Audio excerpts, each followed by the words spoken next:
మధు మధు అయ్యయ్యో sorry uncle. పర్వాలేదు బాబు, మా ఆవిడ కొట్టే కొడుతున్నాడ కంటే ఈ కళ్ళాపు ఎక్కువేం కాదు. మగాడి వయ్యుంటూ నువ్వు ఇలా కళ్ళాపు జరగడం చూస్తా ఉంటే ఆ కడుపు తరుక్కుపోతుందయ్యా.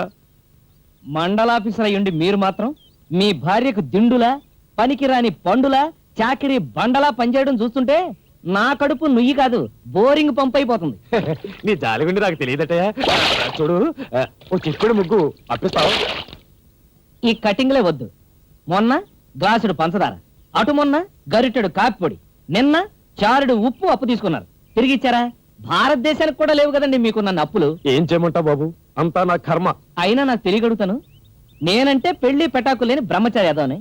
మా అమ్మకు ఒంట్లో బాగోలేదు కాబట్టి పాపం ఆవిడ పనులన్నీ నేను చేసి పెడుతున్నాను. గుండు లాంటి పెళ్ళాన్ని పెట్టుకుని మీకు ఇదేం కర్మండి? పీత కష్టాలు పీతవు బాబు. మొన్న సంక్రాంతికి మా ఆవిడ రథం ముగ్గేసుకుంటూ రంపచోడవరం వెళ్ళిపోయింది. అందుకే నాకు ఈ గది పట్టింది.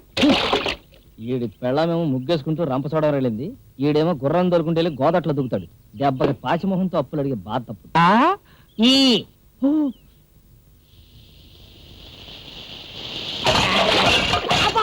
బాబు చేయి కాలిందారా? నీకెందుకురా ఇంటి పనులన్నీ? ఇవన్నీ చూసుకోవడం నేనున్నానుగా. అమ్మా, నీ ఆరోగ్యం గురించి డాక్టర్లు తెలుసు, నాకు తెలుసు. నీకేమన్నా జరిగితే నేను దిక్కులేని వాడిని అయిపోతానమ్మా. బాబు అవునమ్మా, నేనుండగా నువ్వు ఏ పని చేయడానికి వీల్లేదు. అమ్మ మీద అంత ప్రేమ ఉన్నవాడివైతే పెళ్లి చేసుకుని కోడల్ని తేవచ్చుగా. నాకు ఊహ తెలిసి తెలియని వయసులో మామయ్య కూతురుతో నాకు జరగాల్సిన పెళ్లి పీటల మీదే ఆగిపోయింది.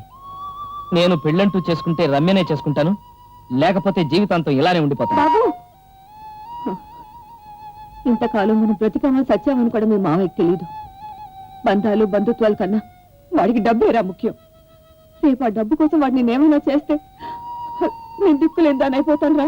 అమ్మా, మామయ్య సంగతి నాకు తెలియదా? నేనెవరో ఆయన తెలుసుకునే లోపలే మామయ్య కూతురు రమ్యని లవ్ చేసి లైన్లో పెడతాను. మామయ్యకి బుద్ధి చెప్పి ఆయన చేతే నా కాళ్ళు కడిగి కన్యాదానం చేయించుకోకపోతే నేను ఈ అమ్మ కొడుకునే కాదు. అయితే ఇప్పుడు ఆ రమ్య ఎక్కడుంది, ఎలా ఉంటుంది గురు?